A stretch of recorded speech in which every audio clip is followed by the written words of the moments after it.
හරි පුතේ භෞතික විද්‍යාව ඒකකයේ යටතේ ඊළඟට අපි කරන්නේ ගෘහ විද්‍යුත් පරිපථය. ගෘහ විද්‍යුත් පරිපථය කියන්නේ නිවසේ විදුලි අවශ්‍යතාවය සපයා ගන්න නිර්මාණය කරලා තියෙන ක්‍රමවත් විද්‍යුත් පරිපථයට තමයි අපි කියන්නේ ගෘහ විද්‍යුත් පරිපථය. නිවසේ විදුලි අවශ්‍යතාව සපුරා ගන්න නිර්මාණය කරලා තියෙන ක්‍රමවත් විද්‍යුත් පරිපථයට තමයි කියන්නේ ගෘහ විද්‍යුත් පරිපථය. අපිට ඕන විදිහට මේ උපකරණ එක එක තැන් වලට දාලා වයර් කැලිකට ගාලා මේ දේ කරන්න බෑ. ක්‍රමවත් විද්‍යුත් පරිපථයක් තියෙනවා.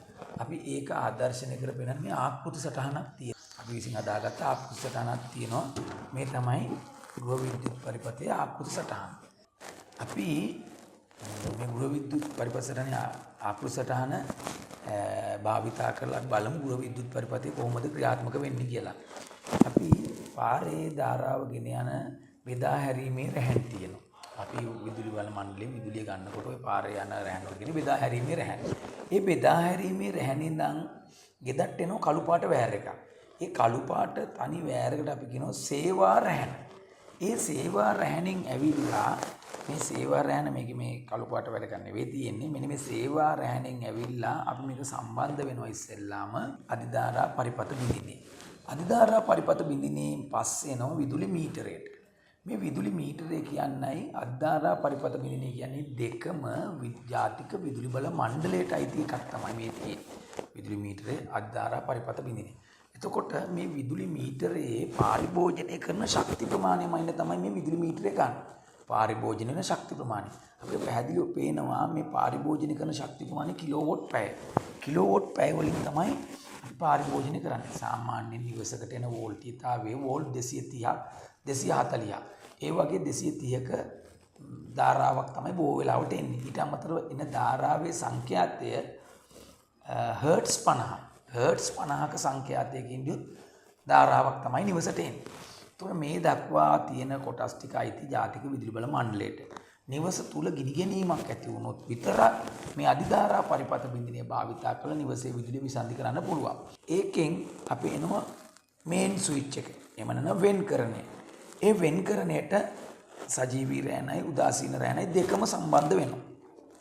බොහෝ විට සජීවී රෑන රතු රතු පාටිනු උදාසීන රෑන නියුට්‍රල් රෑන නිල් පාටිනු තමයි පාට කරලා තියෙන්නේ. මේ එන ධාරාව වෙන්කරණේ හෙවත් මේන් ස්විච් එකෙන් පස්සේ ඊළඟට අපි යනවා පැන්නුම් සුචිය හෙවත් ශේෂ ධාරා පරිපථ බින්දිනේ. එහෙම නැත්නම් අපි කියනවා ට්‍රිප් සුචිය. එහෙම නැත්නම් RCCB. RCCB පැන්නුම් සුචිය ට්‍රිප් සුචිය. ඊට පස්සේ මේකින් කරන්නේ අපි ඉස්සෙල්ලා වෙන්කරණයෙන් කිව්වේ නෑනේ.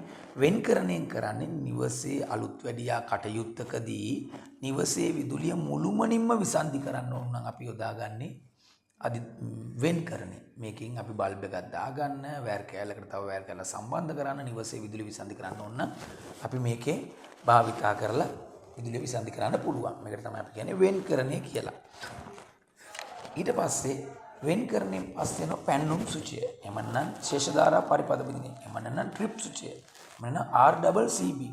මේකේ විදුලිය කාන්දු වීමක් වෙනවා නම්, විදුලිය ලුහුවත් වීමක් වෙනවා නම් මේක ඔටෝම විසන්ධි වෙනවා.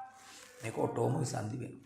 ඒ වගේ මට කියන්න බැරුණා මේ අධිධාරා පරිපථ බින්දිනේ කියන කාර්යය තමයි ඇම්පියර් 40ට වඩා වැඩි ධාරාවක් ආවොත් මේ පරිපථයෙන් මේක විසන්ධි වීම සිද්ධ වෙනවා.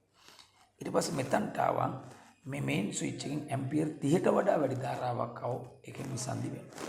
ඒ වගේම පැන්නුම් ස්විච්යෙන් කෙරෙන්නේ විදුලි කාන්දු වීමක්, ලුහුවත් වීමක් වෙද්දී ස්වයංක්‍රීයව පරිපථය විසන්ධි වෙනවා. ඒකෙන් පස්සේ මේ එන්නේ මේ ඒකකයට කියන්නේ මේ කැලි තුනම එක්ව ගත්තම අපි කියනවා විබෙදුම් පෙට්ටිය.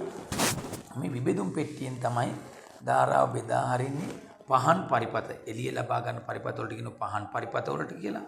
ඒ හරහා ඇම්පියර් 5ක 6ක ධාරාවක් වශයෙන් උත් ඒ වගේම කෙවෙනි මේ පිටි වල හයි කරලා තියෙන කෙවෙනි පේනු සම්බන්ධ කරන කෙවෙනි හරහා ඇම්පියර් 13ක ධාරාවක් වශයෙන් ධාරාව බෙදා හරින්නේ විබෙදුම් පෙට්ටිය. සමහර නිවෙස් වල විබෙදුම් පෙට්ටිය, පැන්නුම් සුචිය, මේන් සුචිය එකම ඒකකයක තියෙනවා. ඒකට අපි කියනවා පාරිභෝගික ඒකකය කියලා.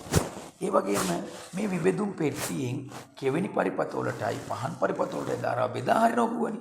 ඒකේ තියෙන මේ කුඩා ඒකක මේ තියෙන. මේවට අපි කියනවා පියුස්. එහෙම නැත්නම් සිඟිති පරිපථ බිඳිනේ. මේ සිඟිති පරිපත බින්දින එහෙම නැත්නම් MCB වලින් කරන්නේ කුඩා පරිපත වලට ධාරාව බෙදා හැරීම. කුඩා පරිපත වලට ධාරාව බෙදා හැරීම තමයි MCB වලින් කරන්නේ. ඒකෙත් ඒ පරිපතයේ විදුලි කාන්දු වීමක් වෙනවා නම් මේ ෆියුස් එක ඕෆ් වෙන්න පුළුවන්. ඒ වගේම මේ එළිය ලබා දෙන පරිපත වලට කියන්නේ පහන් පරිපත. මේ පේනු සවීකරණයට කියනවා අපි කෙවෙනි පරිපත. බල්බ බොහෝ වෙලාවට සම්බන්ධ කරන්නේ එකිනෙකට සමාන්තරව. මොකද මේ බල්බ් එක පිච්චිලා ගියොත් මේ බල්බ් එක පත් වෙනවා. ඒ වගේම කෙවෙනි හයි කරන්නේ වලය පරිපත ආකාරයට එකම කෙවෙනියකට මාර්ග දෙකකින් ධාරාව පැමිණෙන විදිහට තමයි මේ කෙවෙනි පරිපතේ කෙවෙනි සම්බන්ධ කරන්නේ. ඒ පරිපත ක්‍රමයට අපි කියනවා වලය පරිපත ක්‍රමය. ඒ වගේම මේකේ මේ ටික අනුපිළිවෙල මතක තියාගන්න පොඩි ක්‍රමයක් තියෙනවා. සේද මීටරේ. සේද කියනකොට සේවා විලායකය. සේද මීටරේ. මීටරේ කියන්නේ මේක. මීටරේ වෙන වෙනම පැක් කරලා. ඒ කියන්නේ වෙන වෙනම කියනකොට වෙන් කරන්නේ. පැක් කරලා කියනකොට පැන්නුම් සුචය. පැක් කරලා විකුණුවා. ඒ කියන්නේ විකුණුවා කියන්නේ විබෙදුම් පෙට්ටිය. විකුණුවා 100කට කියනකොට සිඟිති පරිපත බිඳින. එහෙනම් සේද මීටරේ වෙන වෙනම පැක් කරලා විකුණුවා රුපියල් 100ක. ඒ ආකාරයට අපි ගුව විදුලි පරිපතයේ කොටස් එක අනුපිළිවෙල මත තියාගන්න පුළුවන්. ඒ වගේම විදුලි ඒකක ප්‍රමාණය හොයන්නේ අපි වොට් ගණන බෙදනවා 1000න් වැඩි කරනවා පැය ගානේ.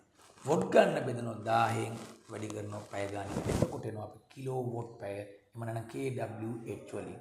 ඔය විදිහට තමයි විදුලි ඒකක ප්‍රමාණය මනින්නේ.